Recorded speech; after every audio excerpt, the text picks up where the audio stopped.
হাঁসের মাংসটা ভালো করে কষিয়ে নিচ্ছি। আমি হাঁসের মাংসটা কিন্তু হাত দিয়ে একটু মেখে তারপর রান্না করছি।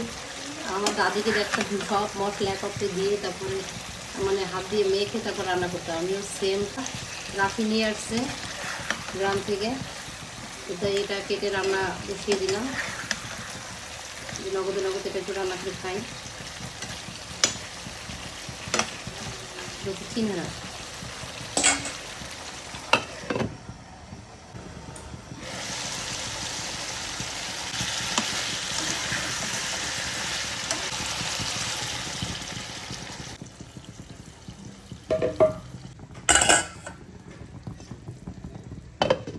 আর একটু কষিয়ে নিচ্ছি এভাবে ঢেকে। আমি অলরেডি 2বার কষিয়েছি, আবার কষিয়ে নিচ্ছি।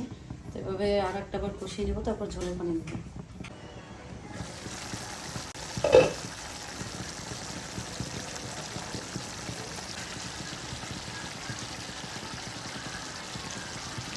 মাংসটা আমার রান্না হয়ে গেছে, আমি এখানে এটা তুলে নিচ্ছি।